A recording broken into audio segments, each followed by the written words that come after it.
Okay, and the last little section of the chapter is on R&D, research and development.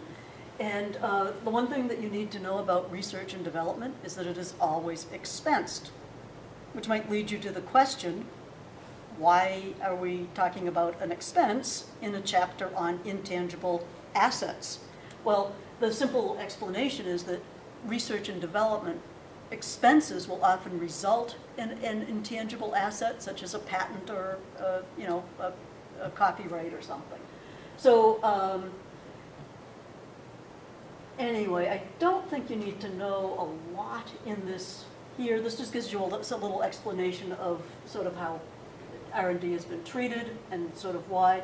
Basically, you just need to know that research and development gets expensed, okay?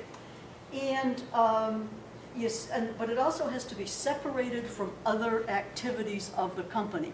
So you want to separate your research and development expenditures from your general and administrative expenditures and selling expenditures and all the other types of expenditures. R&D has to be a separate category. Okay, so research is you're investigating something, trying to come up with new knowledge. Development is translating that new knowledge into some product or process.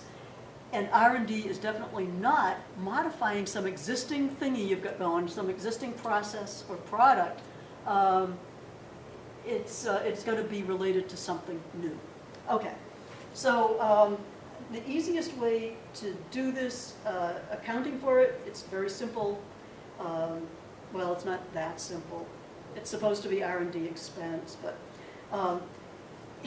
if you've got a building that's used only for research and development, you would simply expense it because it's just an expense cost for this particular project.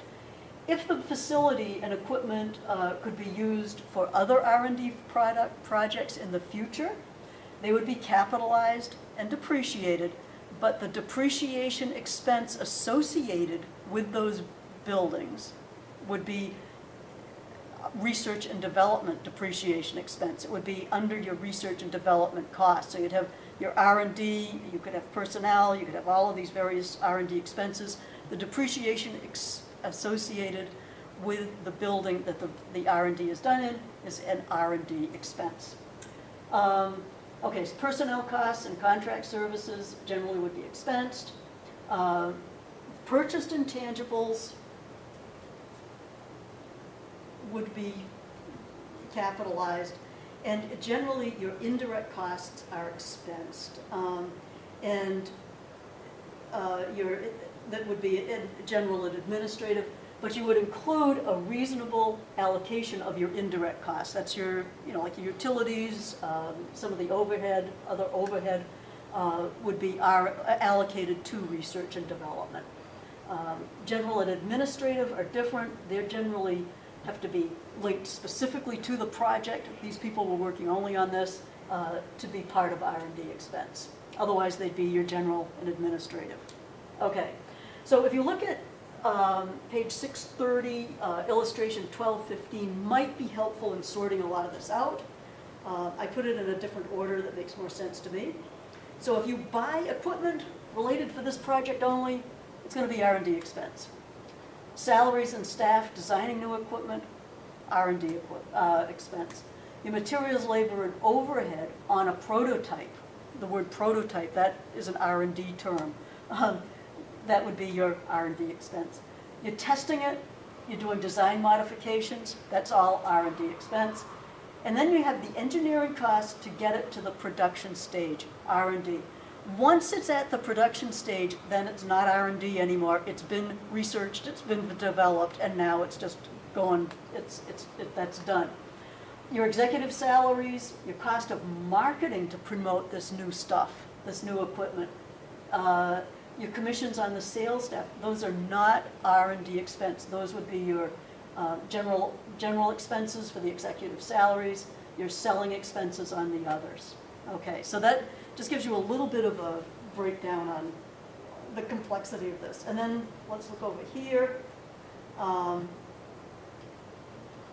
now you build a facility just to do work on this project, but on future projects. So you're going to capitalize the facility, but the depreciation will be R&D expense.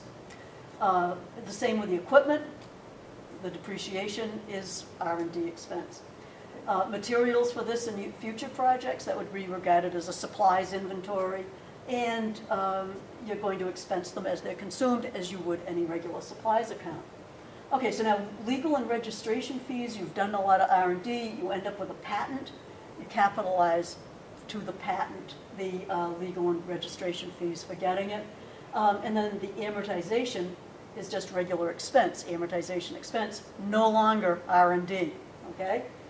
Cost to successfully defend the patent, same deal, not R&D.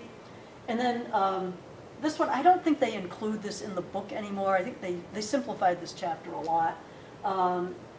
But if you're doing R&D for another company, that's more like a cost of goods sold situation. But I think you can ignore that.